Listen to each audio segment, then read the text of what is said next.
everyone, and we are live. So welcome everyone. So good to have you all. Thanks for joining us on this Saturday, wherever you might be. I'm Sumaya Abuhaidar. I am an equine guided coach, and I'm here with my colleagues, Brad Gallup and Cassandra Ogier. I don't know where they are on your screen, but maybe each of you could just wave and say good morning so you pop up on people's screen. Morning. Morning. Cassandra, I'm not sure if you popped up, so why don't you try one more time so everybody knows that's you. I'm here. Perfect. Hello, good morning. All right. So the three of us we're scattered. I am in Crested Butte, Colorado, and Brad and Cassandra are in different spots in California. But we are all coaches and equine guided coaches, and we are really passionate about the work that we do with horses. The three of us, come at it with different histories, but we have a really common foundation in what we see as the power of this work, and that's what we really want to share with you all today. So we're thrilled that you've joined us, and looking forward to sharing with you. So before we get started, I just wanted to go over a few technical details. I know many of you have probably been on 1,000 webinars, so bear with me if you have, but it's always nice for those who haven't just to get a quick technical reminder of how Zoom works and how it all works. So the first thing is I'm going to keep everybody muted until our Q&A, just to keep the sound quality really clear, except for Brad and Cassandra, my colleagues and co-facilitators, so they're going to stay unmuted. So that's the first thing. We will be recording the call. And then if you look at the bottom of your screen where you have a button that basically says participants, once we get to the Q&A, if you push on that and find your own name, you should have an opportunity to raise your hand. And if you click on that, that will indicate to me that you have a question once we get to that point, and we'll just go in order with whatever hands are raised.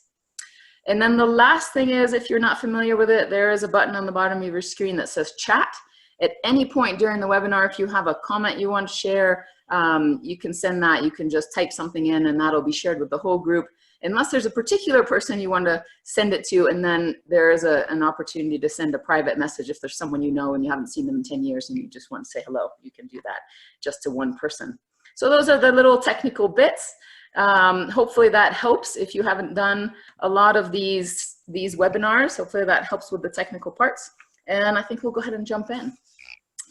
So the format for today is that each of us is going to take a little bit of time to share with you just a snapshot of our journey, how we've come to this work, and what we see as the nugget that speaks to us the most, that we feel makes it such a powerful way to work with people.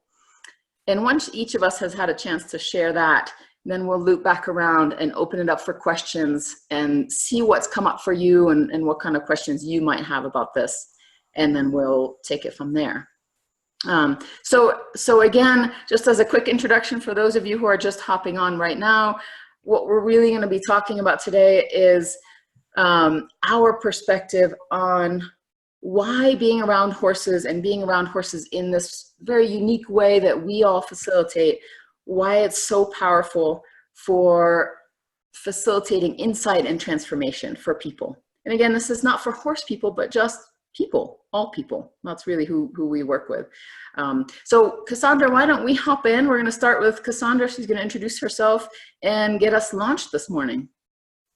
Hi, good morning. Oh, wow. It's so cool to see everybody and to see some very old names pop up, who I haven't seen for a really long time. I'm really happy to be here with you all. And yeah, there's so much to say, but I think that for me, I started with horses when I was very young, maybe 6.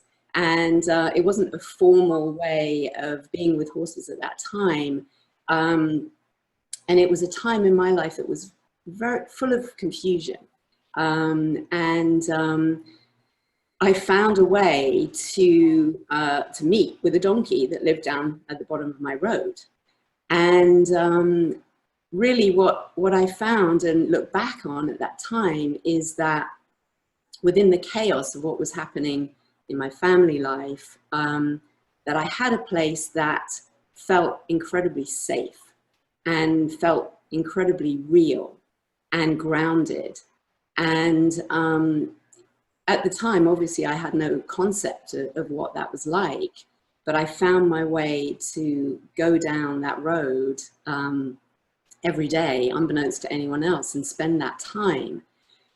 And when I look back on it, I feel that there was a truth that I recognized when I was with that donkey. It was nonverbal, it was explorative. I imagine that whatever it was that I gave at that time in kindness and connection, I received back. And it's something that has literally just informed the way that I've gone in my life. And at the time, obviously, I didn't know that. And I spent a lot of very, very fun time with horses in a very traditional sense. And actually, after I left school, I went to work with horses. And I worked in a very traditional setting in England in fox hunting yards, and you know, learned about horsemanship. But there was an element of it that was unexplainable, you know, at the time, because I was 16. But this deep connection and also confidence that I built in myself from a very grounded place. So really, regardless of what anybody was giving me back in information about the way I should be doing it or the traditional ways of being with horses, there was an element of my connection that was truly speaking from a place that was, call it a spiritual place or a knowing place. But regardless of what I heard on the outside, it was informing something that was growing in me. And I had a career and, you know, went to college and worked in the film industry and had 3 sons. And, you know, my life went in a completely different direction. But after my children were, you know, in their very early teens, I came back to horses. And I had the opportunity to work with a jockey from the bareback race in Siena, Italy, called the Palio. And he was a champion jockey, and he didn't use the tools of control that we'd been used to using, you know, in traditional horsemanship. So that meant no saddle and no bit in the mouth.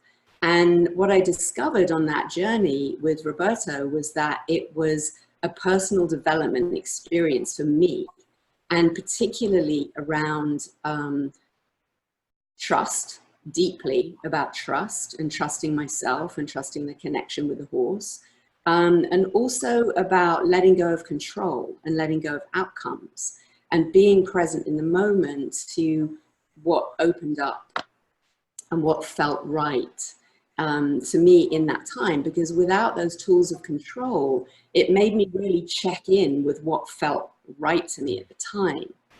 And that experience really informed me realizing that there was something that was deeply resonating with me on a different level. It wasn't just about being with horses. It wasn't about horsemanship. It was about what I was discovering for myself within that framework. And at the time, I think it was maybe 2003, I started to look like, what is there with humans and horses that isn't about riding? And I discovered EGALA, the Equine Assisted Growth and Learning Association, which I think was really the only larger kind of body of work that was happening at the time. And I did some courses, and actually I think it might be really, you know, good, it's coming to me to just tell you that whilst I was in this demo, I was holding a horse, and the facilitator noticed that the horse kept bumping into me and moving me sideways. And there were 3 of us, so it wasn't like everything was on me. And he said to me, you know, is that okay with you? And I said, oh, yes, it's fine, it's fine. And again, this horse just kind of like bumped me to the side. And I think I went around in a circle, you know, to kind of correct the horse. And he looked at me and he said, "Is that still okay with you?" And I said, "Yeah, oh yeah, yeah, no." Third time, and he said, "Let's talk about that a bit more." And I said, "You know, the thing is that I'm scared that if I make a boundary, I'm going to lose the connection." And in that moment, I knew that I had come to a core issue, like a childhood trauma that was ongoing and very profound. And I'd done a lot of talk therapy about my childhood and my situation, my abuse. But in that moment, I said out loud, "I'm scared to make a boundary for the fear of losing the connection." And when I felt that charge, I just knew that there was something in this that was so profound, that in that moment, everything that was deeply in me was revealed by just being with this horse. And so I went on and did these trainings, and none of them really, they were so informative, all of them, but none of them really spoke to me. Again, listening to that place in me that was just really true. I did specific trainings, but all the time I was kind of finding what was right for me and the way that I wanted to facilitate and the way that I wanted to hold space for people.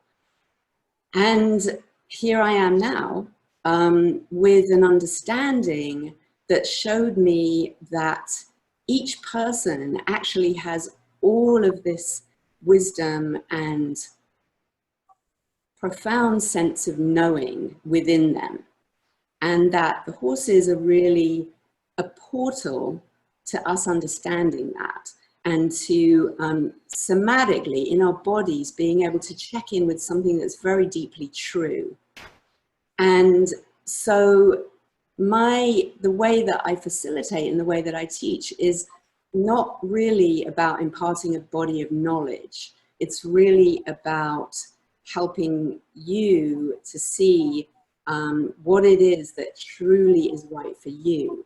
And the horses are so present in the moment that that becomes something that's very tangible. It's not about talking about it. It's about experiencing, you know, whether it be boundaries or whether it be comfort level or whether it be deep quiet. What my understanding is that that just points people in the direction of really knowing what's true and right for them. So I think that's really everything that I've got to share with you right this moment. Yeah. So Well, Cassandra, that is really beautiful. Thank you for sharing.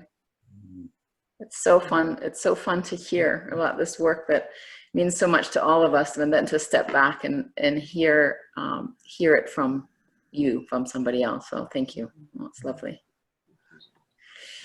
Brad, how about we turn it over to you and hear what you'd like to share? Sure. Thank you. Thank you, Sumaya. Thank you, Cassie, I always love hearing your story and hearing how it's come about, and I always hear different things every time. So thank you for sharing it, the depth of it. Yeah, and I want to thank everybody for being on here. I mean, there's a lot of places you could be right now on a Saturday morning in your lives, and for some reason, something called you here to show up right here, right now with us. So we're really honored and humbled that you decided to take the time and spend a little bit with us and kind of hear what we're kind of pointing to. So my background's a little different than Cassie's and Sumaya's, but that's what makes this a great team. We really love working together, and we really love giving this information about how this all works. So I grew up in Detroit, just outside of Detroit, and not around horses. Joined the military, joined the Marine Corps right after high school. Spent 4 years in the Corps, got out, went off and got my bachelor's, and then probably about with a 7-year break, I actually went into the Air Force as an officer and spent 17 years in the Air Force. So I had a total of 21 years in the military. My story starts off where when I came back from the Gulf War in '92, and I was over there. I was one of the first people in and last person out of the Gulf. We took 2 squadrons from Langley Air Force Base over there to keep Saddam's planes down. And we were like definitely the first in before the 82nd Airborne even got there. And I thought I did pretty well considering what we went through with probably about 25 Scud attacks and sappers hitting the fence and guys trying to get at us and stuff. So when I came back after I came back from the war, I felt wanted. I was on my performance, and about 5 months after that, my wife and my 3-month-old daughter at the time were gone, and I found myself upstairs in my bedroom with a shotgun to my throat. And I didn't read that. Thankfully I came out of that trance and really realized I needed to get help. So I went downtown on my own. I didn't tell the military, and I went and started getting into therapy. And that was like the game changer for me. And so I started doing therapy. I started doing 12 steps for adult children of alcoholics and Codependents Anonymous. I started doing some retreats, started doing men's work in '95. And in '96, I was working with an expressive arts therapist in Tucson, Arizona. And she said, hey, there's a great, Sierra Tucson's doing an outpatient thing, and they've got a climbing wall, and they're going to do some really cool therapy. And also they're going to have some equine work. And I'd been kind of talking on and off about wanting to work on horses. I don't know why, but I just felt this calling. So I went to this retreat, and the part was where you go out and basically go out and pick a horse. They had a herd there, and you pick a horse. And I picked this big, he was a Percheron mix, big black guy, probably about 17 hands, which means he's pretty tall. And brought him back, and I was just grooming him, and the lady that was running the program, who I think at the time her name was Linda Kohanas, and she's kind of become one of the grandmother of the equine work. She kind of came up and said, I'll ask you if you'd be willing to do something for me. And I said, sure. She said, go get that mounting block. And if you'd be willing, I'm going to hold the horse's head here at its halter, and I want you to lay across the horse just like a saddle would. And just lay across the horse. Would you be willing to do that? And I said, sure.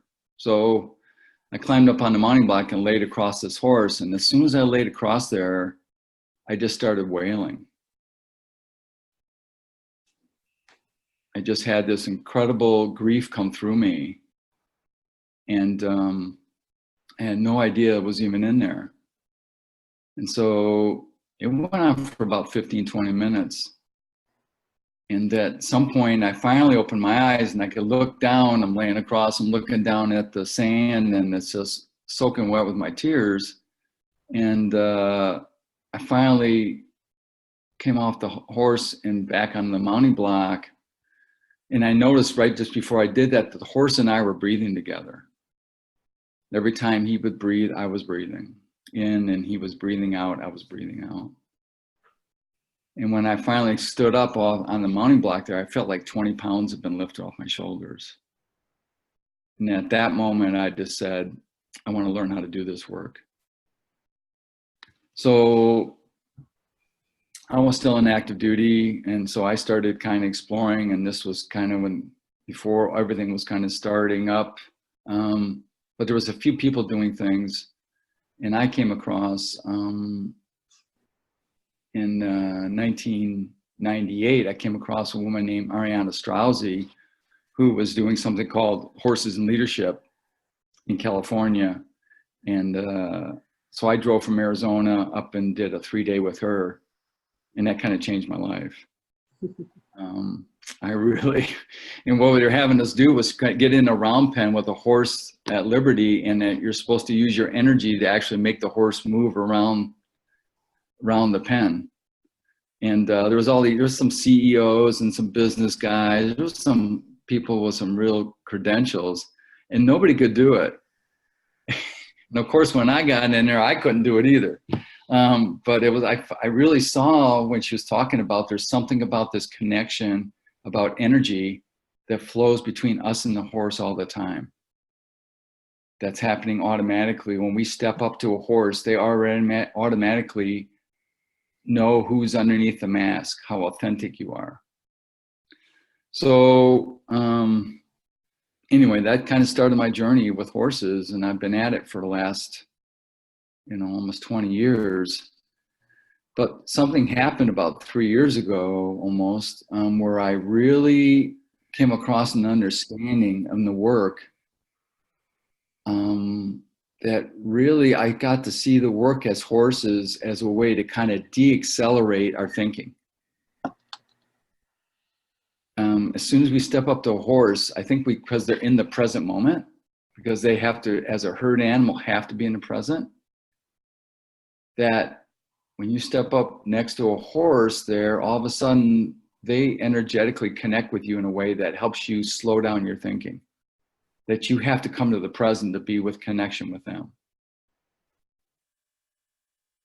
And I've just seen that this work, my own personal work especially, but the work I'm doing now with clients, that as soon as I get them close around that horse, it doesn't matter what, even if we're just standing talking and it's outside of the paddock or work by the horses, something starts to happen.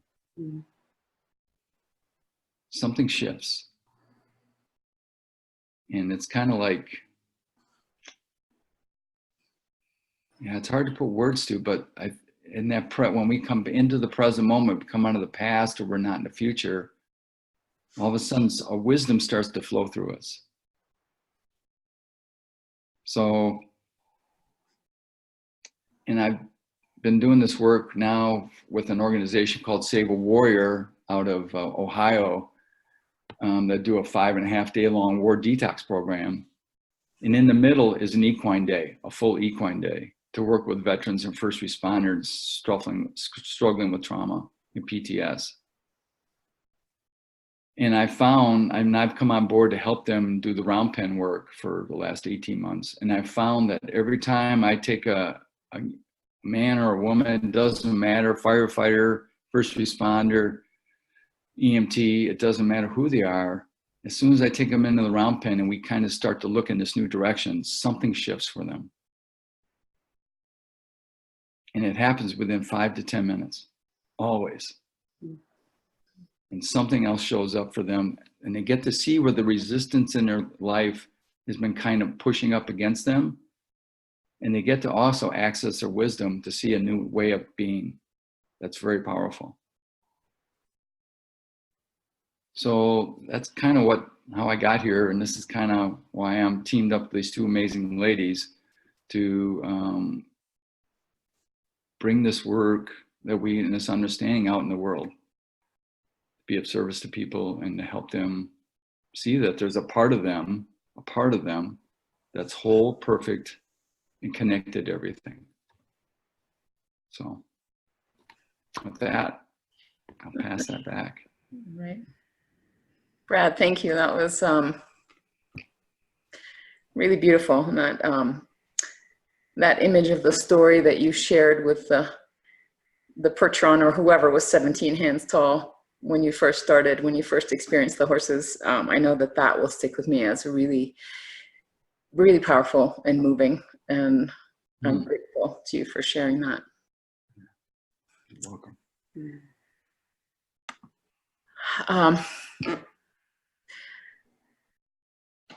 It's interesting to me that Cassandra and Brad and I have such different journeys and different stories, but at the same time, I see such common threads.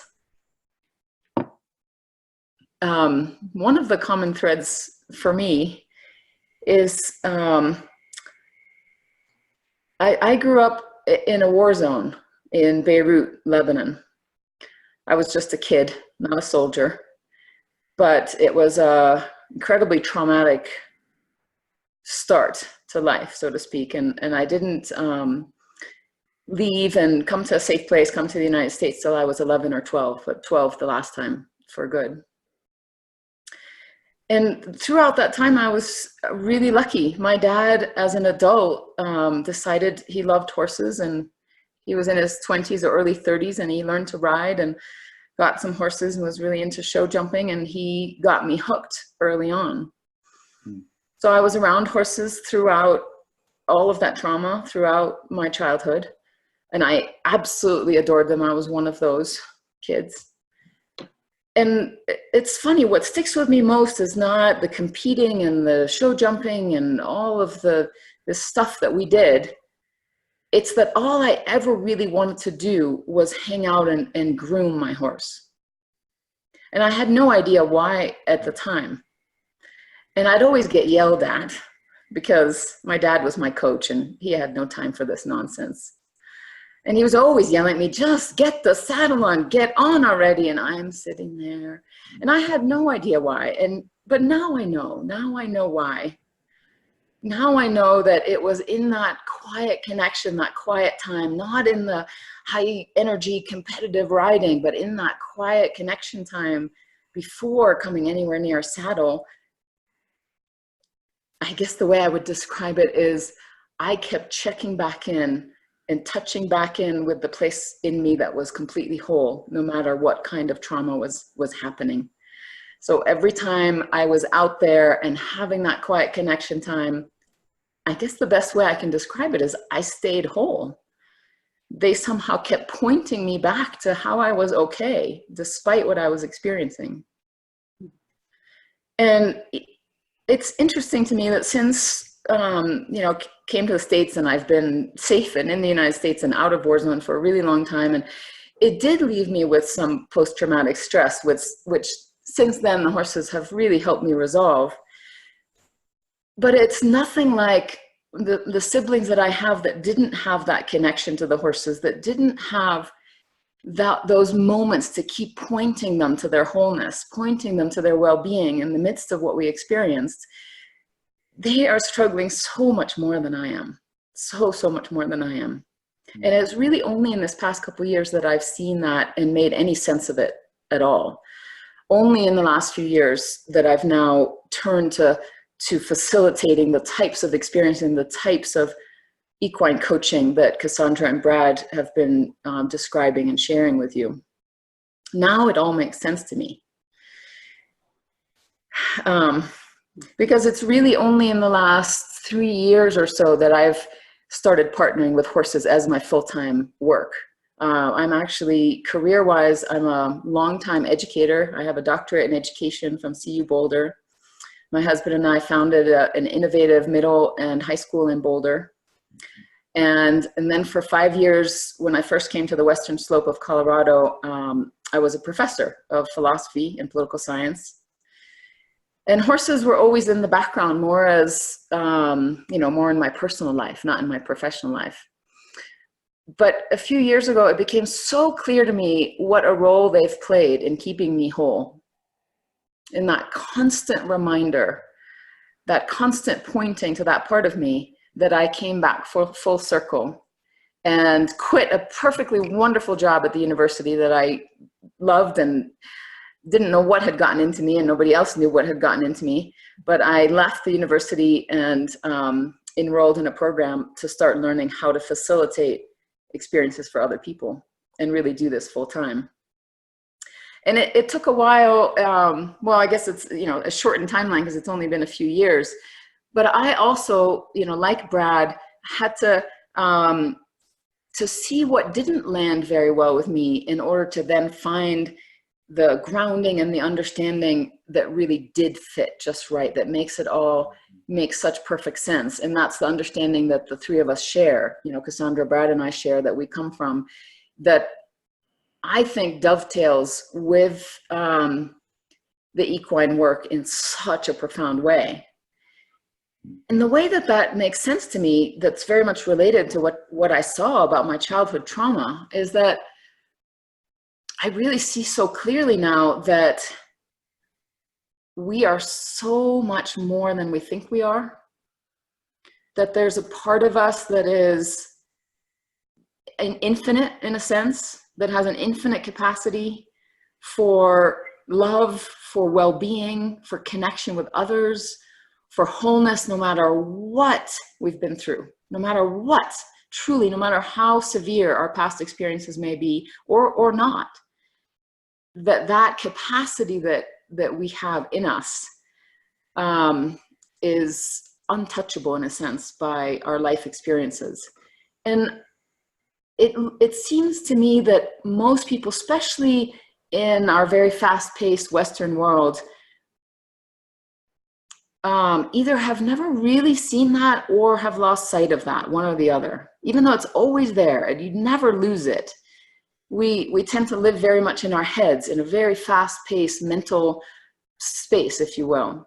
And what I see about the power of being with the horses in this way that the three of us facilitate is exploring that more infinite self that by definition every one of us has. Exploring our capacity to feel so fully present in the moment, to feel unbelievable love and wisdom come through us, no matter who we are. And I think it's something we can explore no matter where we are. It doesn't live with the horses. It's just horses have an incredible capacity to quickly help us tap into it, to quickly help us, even if we're not conscious of it. And a lot of times people aren't conscious of why horses touch them the way they do. But in a sense, they just point us to that infinite self.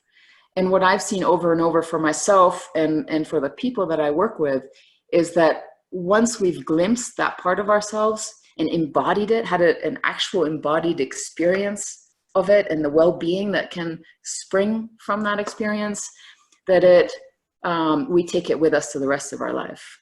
And then it unfolds. It unfolds for us and can be so transformative and keep unfolding. It truly is infinite what we can keep seeing about ourselves and the world. And it just makes me so grateful to both experience it and share it. I mean, that's really what my life's work is about now. And then the icing on the cake is then I get to collaborate with other amazing people who really see the same thing about horses and what they can point to in us. And that's really, to be honest, it blows my mind. And to see people on a regular basis, as Brad described, as Cassandra described, tap so quickly into that wholeness that they have is, it's an honor, frankly. It really is an honor to stand beside somebody when they get a glimpse of just how okay and how beautiful and infinite they truly are.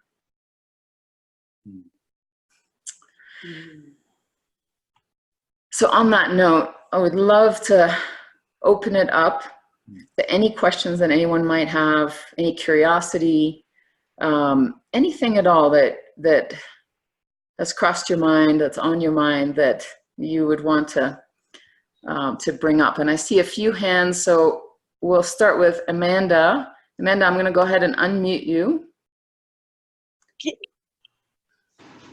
Hello again. Hello. So my question is actually for Brad. It's a very technical question. I was visualizing your interaction with the horse, and I wanted to know how exactly you laid across him, whether it was on like back up or with your belly down, if that makes sense. Yeah, that does, Amanda. Yeah, I laid on my belly. So I was laying just across, just like a saddle would lay across him. And so like heart over heart kind of thing. Yeah, kind of definitely right across the stomach, right on his back. And so I was kind of looking down at the ground all the time with my legs hanging over the other side. So I'm sure somebody walking by was definitely got their attention, but there was something about just feeling the horse underneath me. I mean, just feeling that connection on my, especially on my heart, you know, and opened up in my belly area right there. That was the power of it. So it didn't take very long. As soon as I laid across there, maybe 15, 20 seconds or so, then I was in a different place. Awesome. Yeah, no, I specifically wanted to know if it was over or under, because I do work with dogs that is very similar to what you guys do with horses. And what you described was an experience of, with the dogs, is what we would call surrender. And normally with the dog actually bellies upwards and exposes its belly, which again is based off how they evolved, which the horses, I was guessing that it would have been you were laying over it versus laying on your back, because we literally evolved with our hearts over the horse's heart, riding them. So I just wanted to see if my hypothesis was correct. So thank you for answering that. Yeah, my pleasure, Amanda. Absolutely. All right, thank you, Amanda. I'm gonna go ahead and mute you again. And our next question is from Holly. Holly, I'm gonna unmute you. And let's see. Go ahead, Holly, so we can see where you are. Can you hear me? Yeah, hi, Holly. Good to see you. Hey. Hey guys, really lovely to see you, and thank you so much for sharing. It was just, each story was just really beautiful to hear. So I've got a couple of things on my mind, and I don't know how they're going to come out, so I'm just gonna talk them through. So I'm quite new to this in the sense of working with horses, and I've just when we've talked in the past, it's you know, it's kind of like a pull, a draw that has kind of recently come into my life that I really feel like I want to explore and do that. And then, so what's come up for me in the last few months since I talked to you, so I went back to spend time with my horse, which if you guys remember, it's back in Cuba, and he's a young boy, and what I did is I just kind of explored hanging out with him, because he is in training with riding, with mounting, but he's still young and he's still frisky and still has a mind of his own. So, and I have a very loving relationship with animals. Like, I just love animals. And so I'm there and I'm spending time with him, and I'm just kind of bonding with him, or, you know, just giving my attention to him, or just, you know, either sitting there with my book or something like that. But I've also noticed that because I have no equine experience or horsemanship, I wasn't creating any boundaries too, which I was being told all the time, Holly, you can't be this way with horses. They need to learn who the boss is. So I guess what my question is there, in this line of work, if it's a direction that I'm going, I'm assuming it's very important that I need to kind of also learn horsemanship and understand how to create those boundaries with a horse. Does that make sense? Yeah. Yeah, so I just wondered if you could speak to that. Yeah, absolutely.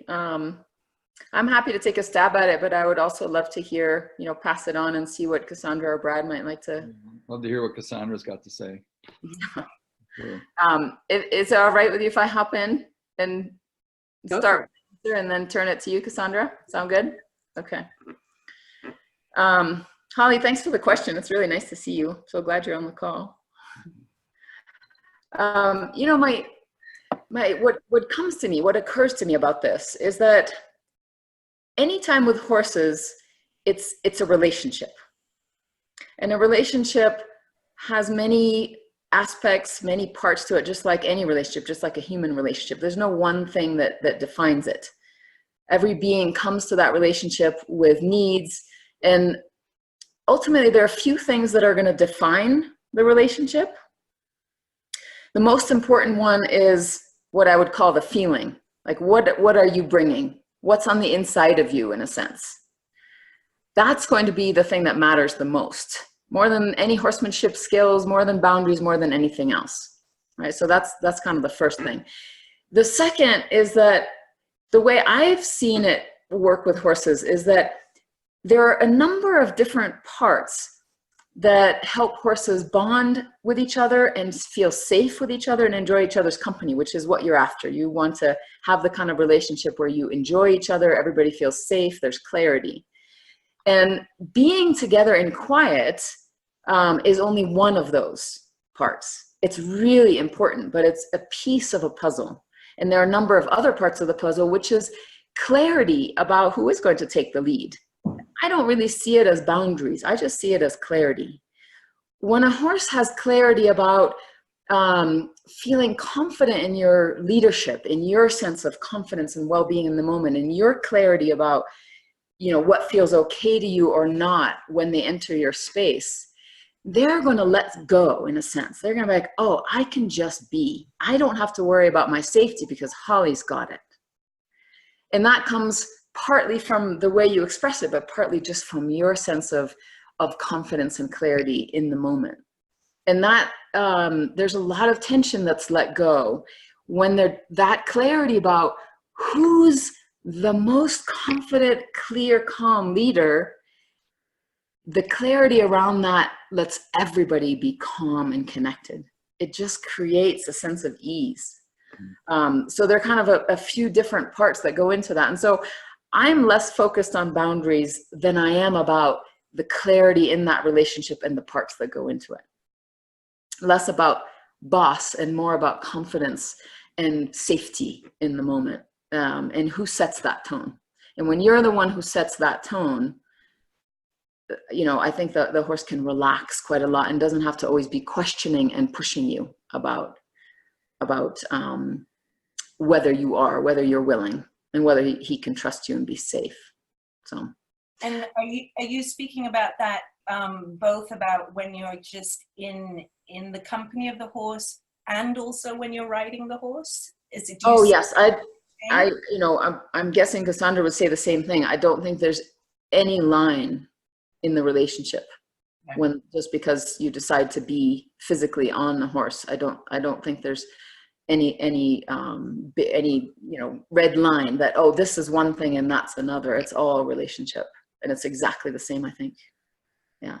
Thank you. Cassandra, I'd love to hear what you have to share. Well, really, I mean, Sumaya, I think that, you know, I would say the same thing. I think I just use, little different words. That when I heard you speaking, it made me think about how we often think we're being clear, and the horses really point us to whether or not that's true. So they're going to pick up on everything, an intention, a need, and I think that's sometimes quite hard for us humans to get clear about whether we're asking for something, whether we want something. And I think that what I really love to do with people is have them observe a number of horses, because when you really look and let go of the interpretation, which is also important because it's information, is we get to see how clear they are with each other, and that there is nothing personal about it. They want to move to a certain space, and when they have the confidence to move to that space, they just get there, and all of the other horses just fall away and allow that to happen. There's no, I mean, it may appear as a hierarchy, but as Sumaya said, it's more about an inner confidence. And what I try and help to bring out in people is to really get in touch with that inner confidence. And I think the best way to do that is observation. It's not necessarily about, learning about horses, because I think in learning any sort of traditional way of being with horses, it is going to be about dominating, you know, as horsemanship is now. But so I think that that might kind of be a little confusing. But I do think that it's really important to observe horses in a natural environment where they have some space and freedom. But even when they're kind of limited, as long as they're together, you can really see that clarity. So yeah, I mean, I think probably that's, you know, the nugget of what I've got to say. But and I thought it was interesting, Sumaya said it's not about boundaries. I think it's also about responding in the moment, responsibly in the moment. So it's not like anticipating, or I need to have boundaries. It's really being clear about, does that feel okay for me? And being able to just say, actually, no, in this moment, this doesn't feel okay for me. But, you know, in another moment, it might feel it has, you know, the horse might come in and it feels like there's an opening. But it's just a matter of opening and closing, you know, or opening and, or saying no in the moment. Thank you. That's helpful. Yeah.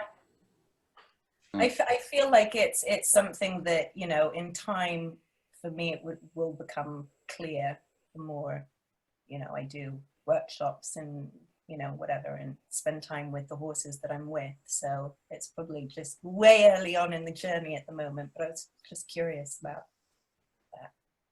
Yeah. Yeah. Brad, we turn it to you. Sounds like you have something to contribute there. Well, I really appreciate both of what you said about how this works. And you know, the observation, especially with what Cassandra was saying about, which I just want to say that where we're going to do this workshop, where we're going to be doing this work up in Flag Ranch in November, this is an ideal place about learning, using the powers of observation with a real herd, in real herd dynamics, to be able to see really quickly how this all works. In that they're actually drawing on their wisdom all the time, and in the way that they belong to each other, honor each other in the herd, and the energy actually flows through the herd, and you get to see how it just flows, ebbs and flows, ebbs and flows. And once you start to look in that direction about seeing how it actually moves, then you start to see it all around you. You know, for myself, I started to see it everywhere in my life. With my wife, Julie, when I'm in a relationship, when I'm outside, when I'm working with the land, when I'm with the horses, when a dog approaches me, what comes up that I don't know, there's always some kind of energy. And if I let my expectations fall away and just stay in the present moment, something always shows up. It's very profound. That's powerful. So that helps a little bit too. Thank you. And just a last little thing. I mean, I suppose towards the end, you guys are going to touch on how the workshop's going to run, or like what's involved with it and stuff. Yeah. Yeah. Maybe this is a good time to describe it a little bit in case anyone does have any questions about it, because we actually have not really put that out there yet. So just to share with everyone who's on the call, the three of us are facilitating a retreat in California at a place called Flag Ranch, where Brad and Cassandra have facilitated a retreat not quite a year ago, but almost. And we're happy to share information on that. And maybe I can turn it over to Cassandra or Brad to just share a little bit about what it'll be and how it relates to what we've shared and described today, and see if anyone has any questions about that. Would one of you like to take a stab? Go ahead, Cassie. I mean, that's you pulled us there. It's kind of, okay. Cassandra pulled us there to Flag Ranch, and she's been there for a while. So yeah, I want to turn this over to her because she does it beautifully. Yeah, I'm happy to. So Flag Ranch, I've worked with that herd for over 10 years, which is amazing to have seen that herd and experience that herd developing, and myself developing. And there are 55 horses there now, and they're free. There are actually some smaller groups of horses, but the main herd is on about 80 acres, and they are at liberty, and there's all kinds of horses. Wild horses, horses that have been in service all their lives for, you know, show jumping or dressage or whatever it might be, or all kinds of walks of life. Kill pen rescues, everything. And so there is an opportunity for us to be in nature and be with the herd, observing the herd, and a real opportunity. It starts on a Friday late afternoon and goes through Saturday and Sunday, to really drop in and experience what we're talking about. And it's really just a lovely opportunity for the three of us to be able to, as Sumaya said at the beginning, we're kind of speaking the same language, but we've got different perspectives, and we're really hoping that we can help people to really see so much of what we've been talking about there, and wisdom, reconnecting with true essence. Really, that's what I see most in the people that I work with, is that they know the answers when they come in. They just haven't really had the opportunity to quieten their minds enough to be able to get clear about what that is. And so in these 3 days, we get to really settle into that, and be in the feeling of that, and also to be taken through some somatic exercises. And what I mean by that is really being in the body, and experiencing being in your body in a way that actually relates to how the horses are with each other. So there's something about that reconnection with the body, and then actually having the experience of going out with that feeling into a group of horses, with, in fact, what Holly was asking really is, you know, what feels right and what doesn't feel right. So you're experiencing yourself, you know, with a small group, but then we actually get the opportunity to go out in the herd. And it's an amazing metaphor for just taking our experience that we've had in a smaller, safer environment, and then when we choose to do that, to take that out into a larger space and experience ourselves kind of in the bigger herd or in the bigger world. So that is pretty much what it's about. And we don't provide accommodations there, but there's some really great places to stay close by.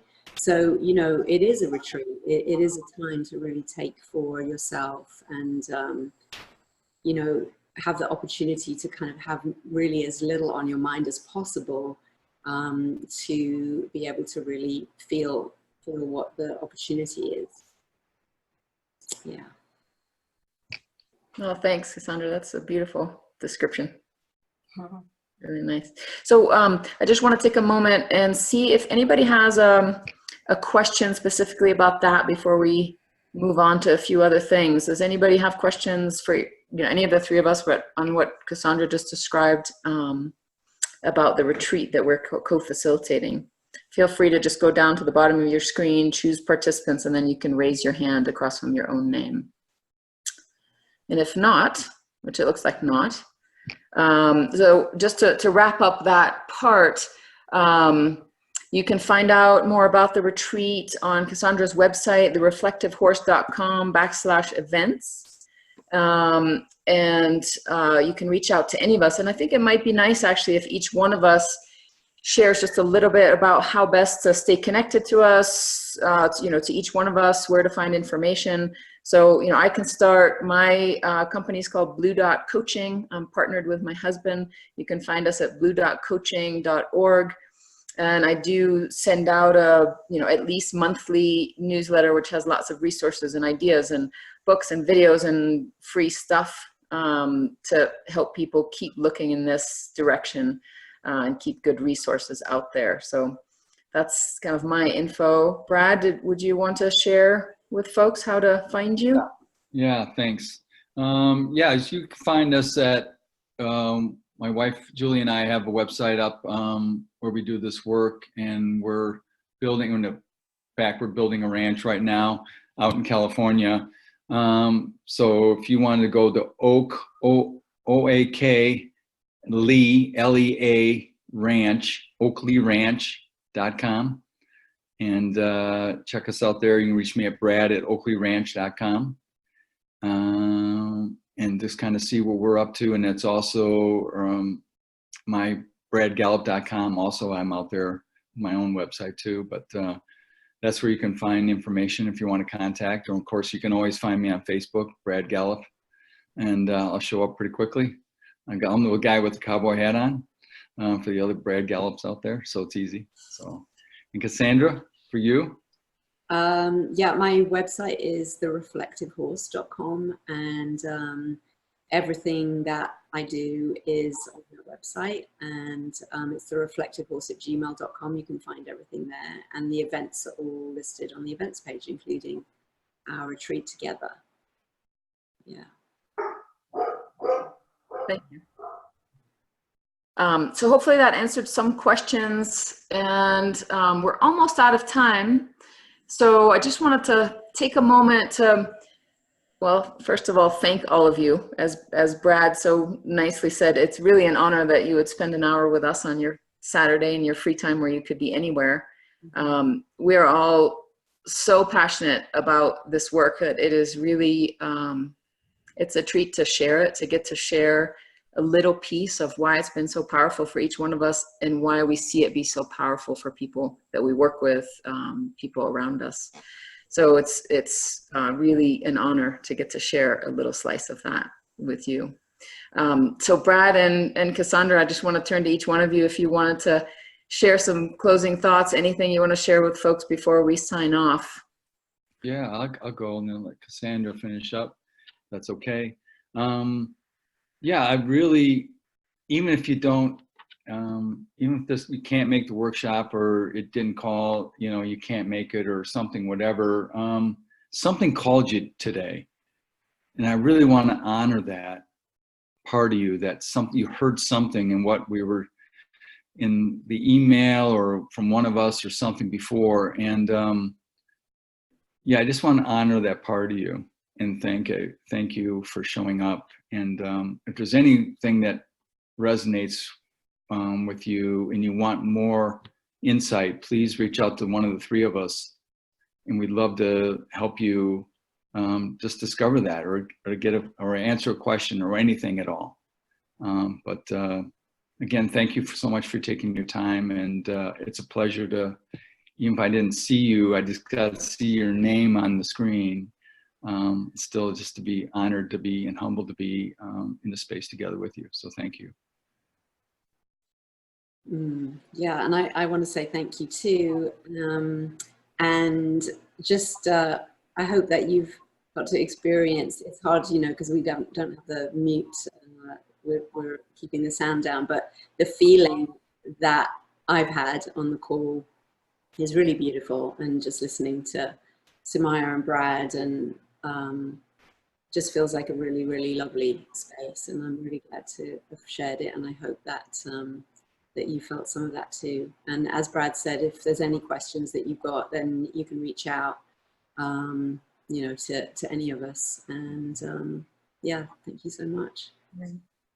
Thanks, Cassandra. All right, well, thanks so much, everyone. I'm actually going to unmute everyone just for a moment, so we just have a chance to say goodbye. So feel free to just chime in, and have a wonderful Saturday, and we look forward to staying connected to some of you. Absolutely. Thanks so much. Bye. Thanks so Bye. much, Thank you. Karen. Bye. Lovely to see you all. Good to see you, Holly. Bye. Good luck. Yeah, no, thank you guys for putting this on, and thank you, Cassie, for inviting me. It resonated completely.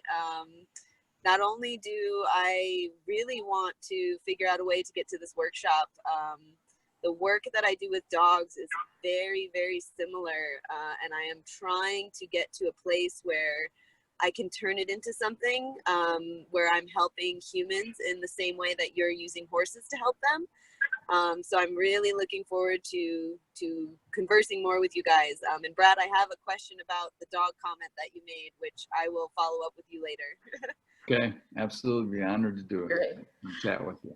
Thanks, Thank Amanda. you guys. Glad Thank you're on you. the call. Bye. Yeah. Bye, Bye. everyone. Bye. And Holly, while you're still on, oh, Holly's off. I'll call her. No worries. Bye, All right. everyone. Bye, everyone. Have a great Yeah. Saturday. Thanks, Sandy. Thanks, Kim. Thanks so much. Thank you so much.